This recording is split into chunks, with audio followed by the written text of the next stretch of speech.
Hello everyone, welcome to my YouTube channel chemistry with RS.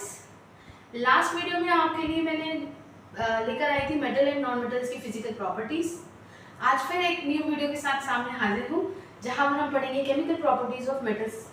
Right बच्चों, सबसे पहली बात तो ये कि अगर वीडियो पसंद आए तो प्लीज़ लाइक शेयर सब्सक्राइब जरूर करिए चैनल को, ताकि मुझे मोटिवेशन मिलता रहे। मैं आपके लिए टॉपिक से रिलेटेड नई नई वीडियोस बनाती रहूं। आपको पता है आने वाले 4 महीने में आपको बोर्ड का एग्जाम देना है। Let's start.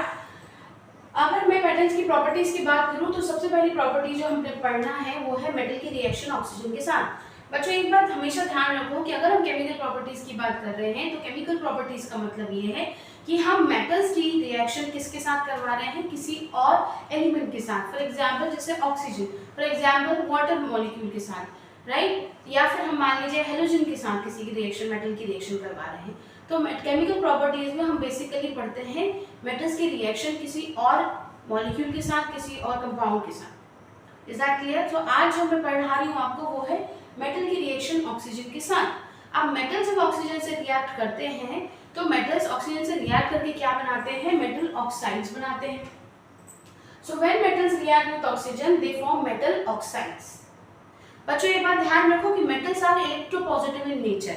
मतलब मेटल्स क्या करते हैं? अपना इलेक्ट्रॉन देना पसंद करते हैं। और जब हम उसकी रिएक्शन किसी और से करवा रहे हैं तो जो उसके साथ रिएक्शन कर रहा है, जैसे कि यहाँ पर कौन करना चाह रहा है? ऑक्सीजन करना चाह रहा है रिएक्शन। तो यहाँ पर हम मेटल की रिएक्शन ऑक्सीजन से करवा रहे हैं, तो मेटल अपने इलेक्ट्रॉन्स, इलेक्ट्रोपॉजिटिव होने के कारण अपने इलेक्ट्रॉन्स किसको देगा? ऑक्सीजन को। और ऑक्सीजन इलेक्ट्रोनेगेटिव होने के कारण वो इलेक्ट्रॉन गेन कर लेगा और ये रिएक्शन हो पाएगी।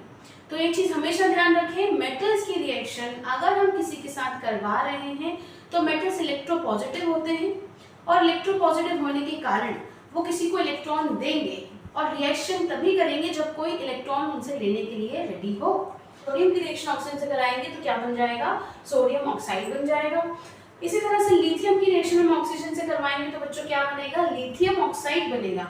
अगर मैंने एल्यूमिनियम की रिएक्शन ऑक्सीजन से करवाई तो एल्यूमिनियम ऑक्साइड कहलाएगा, और अगर हम आयरन की रिएक्शन ऑक्सीजन से करवाएंगे तो आयरन ऑक्साइड या फेरिक ऑक्साइड बन जाएगा। इसी तरह से अगर हम कॉपर की रिएक्शन ऑक्सीजन से करवाएं तो क्या बन जाएगा? कॉपर ऑक्साइड बन जाएगा।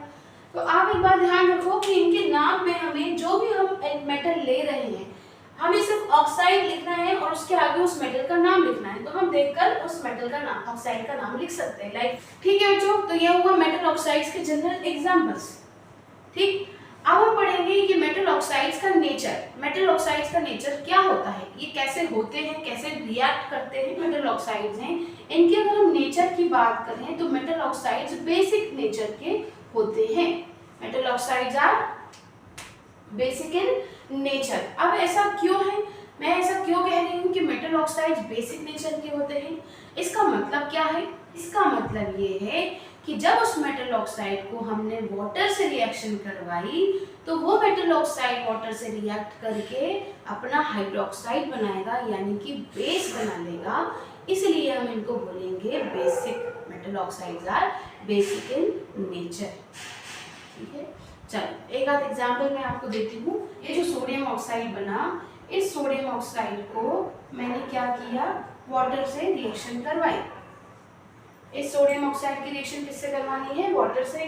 तो जैसे ही इस सोडियम ऑक्साइड को वाटर में डालेंगे तो ये क्या बना लेगा? Sodium hydroxide, NaOH। ठीक है, क्या बना लेगा? NaOH। रिएक्शन को बैलेंस करने के लिए हम यहाँ क्या लगा सकते हैं? 2 लगा सकते हैं। तो बेटा ये जो OH है ना, ये जो OH है, ये क्या बता रहा है? ये जो OH है वो ये बता रहा है कि ये OH को क्या बोलते हैं? हम हाइड्रोक्साइड्स बोलते हैं। क्या बोलते हैं? हाइड्रोक्साइड्स बोलते हैं। और यही जो हाइड्रोक्साइड है वो किसी का कौन सा नेचर बताता है? कि वो बेस है। क्या बताता है?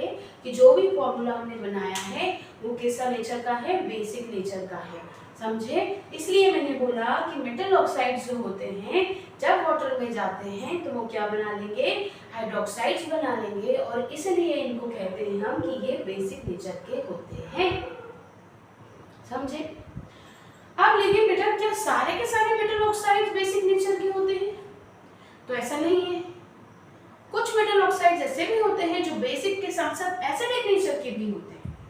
कि ये स्पेशल टाइप के ऑक्साइड्स होते हैं जिनको हम बोलते हैं एम्फोटेरिक ऑक्साइड्स।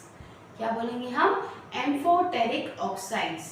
तो एल्यूमिनियम ऑक्साइड, जिंक ऑक्साइड, ये क्या होते हैं? आप इन दो को अच्छे से एग्जाम्पल को याद कर लो। बेरिलियम ऑक्साइड BeO, ये किस नेचर के हैं बच्चों?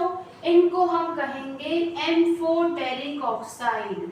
Amphoteric oxide. देखो बच्चों, तो इसका मतलब क्या हुआ बच्चों? एम्फोटेरिक का मतलब भी क्या कि ऐसे ऑक्साइड जो मेटल के साथ, जो एसिड के साथ भी रिएक्शन दे दें और जो बेस के साथ भी रिएक्शन दे दें, तो ऐसे ऑक्साइड्स क्या कहलाते हैं बच्चों? एम्फोटेरिक ऑक्साइड्स कहलाते हैं। हम एम्फोटेरिक की डेफिनेशन कैसे लिखेंगे?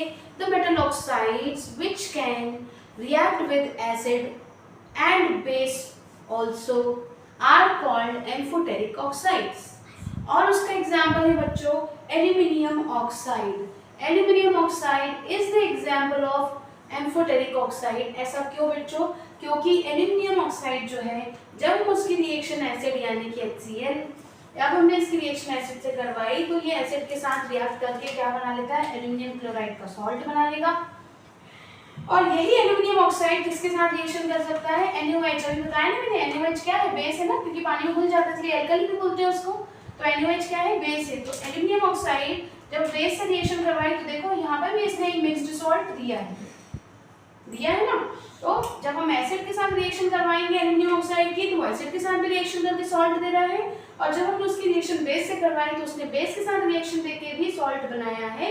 इसलिए हम कह रहे हैं कि एल्यूमिनियम ऑक्साइड जो है वो कैसा है? एम्फोटेरिक ऑक्साइड है, यानी कि उसके पास एसिड का नेचर भी है और बेस का नेचर भी है। जब इसने एसिड के साथ रिएक्शन दी तो खुद बेस बन गया, और जब इसने बेस के साथ रिएक्शन दी तो खुद एसिड बन गया। क्लियर है? एल्यूमिनियम ऑक्साइड के साथ साथ अगर हम बेरिलियम ऑक्साइड की बात करें, जिंक ऑक्साइड की बात करें, तो बच्चों ये दोनों भी क्या है? एम्फोटेरिक ऑक्साइड्स हैं। ये दोनों भी क्या है? Amphoteric oxides.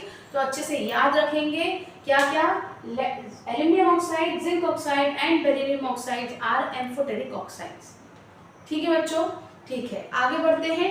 अब हम आगे बढ़ेंगे कि कुछ मेटल ऑक्साइड्स की बात करें हम, तो कुछ मेटल ऑक्साइड्स जो होते हैं वो मेटल ऑक्साइड्स फर्दर ऑक्सीडाइज नहीं हो पाते। यानी कि जब हमने कुछ मेटल फॉर एग्जांपल आपके घर में किचन में आपके एल्यूमिनियम के बर्तन होते हैं ना, कॉपर के बर्तन होते हैं हमारे पास। आपने कभी उस कॉपर के बर्तन को गैस पर रखा हो कुकिंग के लिए, आपने तो देखा होगा उसके नीचे की लेयर जो होती है वो एक ब्लैक कलर की लेयर बन जाती है। उस बर्तन के नीचे ब्लैक कलर की लेयर बन जाती है। तो वो ब्लैक कलर की लेयर क्या होती है? एक कोट हो जाता है उसके ऊपर। इसी तरह से एल्यूमिनियम का बर्तन बच्चों, एल्यूमिनियम के यूटेंसिल्स जो आपके किचन में है वो भी क्या करता है? एल्यूमिनियम के जो बर्तन होते हैं, जब हम मार्केट से नए लेके आते हैं बहुत शाइनी होते हैं, लेकिन कुछ टाइम बाद आप देखोगे कॉपर के बर्तन हुए, एल्यूमिनियम के बर्तन हुए, इनके ऊपर एक अजीब सी डलनेस आ जाती है ना। तो क्या होता है? मैग्नीशियम है, एल्यूमिनियम है, कॉपर है, ये क्या करते हैं? ये अपने ऊपर एक ऑक्सीजन की लेयर चला देते हैं चारों तरफ। अपने ऊपर एक ऑक्सीजन की क्या बना लेते हैं? लेयर बना लेते हैं। तो इससे क्या होगा? इसने अपने आप को प्रोटेक्ट कर लिया। मैंने अपने ऊपर एक ऑक्सीजन की लेयर चढ़ा ली, अब और ऑक्सीजन आके मेरा कुछ नहीं बिगाड़ सकता। तो कॉपर जब ऑक्सीजन की लेयर बना लेता है तो ब्लैक कलर का कंपाउंड देगा, उसको बोलेंगे कॉपर ऑक्साइड। एग्जाम्पल लेते हैं मैग्नीशियम रिबन का। तो मैग्नीशियम रिबन को बर्न करने से पहले हमें उसे वाइप करना पड़ता है, उसे क्लीन करना पड़ता है। ऐसा क्यों करना पड़ता है बच्चों? क्योंकि मैग्नीशियम अपने चारों तरफ क्या बना लेता है? बिना ऑक्सीजन से रिएक्शन करे अपने ऊपर ऑक्साइड की लेयर बना लेता है। उस कारण से वो आगे फर्दर ऑक्सीडेशन उसका नहीं हो पाएगा। इसलिए मैग्नीशियम रिबन को बर्न करने से पहले हमें उसे क्लीन करना पड़ता है। Is that clear? हमने मेटल ऑक्साइड्स के बारे में कंप्लीट डिस्कशन किया है। आज की क्लास में मैं आपको समराइज कर दूं।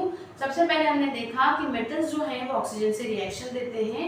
तो मेटल की रिएक्शन जब ऑक्सीजन से होती है तो मेटल ऑक्साइड्स बनते हैं। जब ये मेटल ऑक्साइड्स को हम बोलते हैं कि बेसिक नेचर के होते हैं, यानी कि ये मेटल ऑक्साइड्स वाटर के साथ रिएक्शन देकर हाइड्रोक्साइड बना लेते हैं, और हाइड्रोक्साइड्स ही बेस कहलाते हैं। लेकिन कुछ बेस ऐसे होते हैं बच्चों जो पानी में डिसॉल्व सॉल्युबल होते हैं, और कुछ बेसिस ऐसे होते हैं जो पानी में सॉल्युबल नहीं होते। तो some bases which are water soluble are called alkalis. Example: sodium hydroxide, potassium hydroxide, lithium hydroxide. That means first group elements: lithium, sodium, potassium, rubidium, and cesium. These are alkali metals because they form hydroxides, soluble hydroxides in water. कुछ metal oxides amphoteric nature के भी होते हैं। Amphoteric nature का मतलब कि उनका वो एसिड की तरह भी रिएक्ट कर सकते हैं और बेस की तरह भी रिएक्ट कर सकते हैं, या फिर हम ये कहें कि वो एसिड से भी रिएक्शन दे सकते हैं और बेस से भी रिएक्शन दे सकते हैं। उसका हमने एग्जाम्पल पढ़ा aluminium oxide, beryllium oxide and zinc oxide. फिर तीसरा हमने जो डिस्कशन किया ऑक्साइड से रिलेटेड वो ये कि कुछ मेटल ऑक्साइड्स अपने चारों तरफ एक लेयर बना लेते हैं ऑक्सीजन की, जिसके कारण वो फर्दर ऑक्सीडाइज नहीं हो पाते, उनकी फर्दर बर्निंग नहीं हो पाती। इसलिए ऐसे मेटल ऑक्साइड्स को हमें बर्न करना है तो हमें उनको क्या करना पड़ेगा, क्लीन करना पड़ेगा, पहले वाइप करना पड़ेगा, साफ करना पड़ेगा, उसके बाद वो बर्न होंगे। एग्जाम्पल जैसे कि मैग्नीशियम का रिबन, लैब में मैग्नीशियम के रिबन को जब बर्न किया जाता है तो उससे पहले उसको क्लीन किया जाता है, राइट, और एक वो वाइट डिजलिंग लाइट के साथ जलता है मैग्नीशियम रिबन। ठीक है, बहुत छोटे छोटे से टॉपिक्स पढ़ेंगे बच्चों, लेकिन बहुत इंपॉर्टेंट टॉपिक पढ़ेंगे, बहुत स्ट्रॉन्ग बेस के साथ पढ़ेंगे, ताकि बोर्ड में हमारे पास कोई क्वेश्चन आए तो हम उसे अटेम्प्ट करें बिना जाने ना दें। फिर मिलूंगी आपसे नेक्स्ट वीडियो में, तब तक के लिए प्लीज कीप वॉचिंग। वीडियो पसंद आई हो तो लाइक शेयर और सब्सक्राइब जरूर करें। Thanks for watching, keep studying.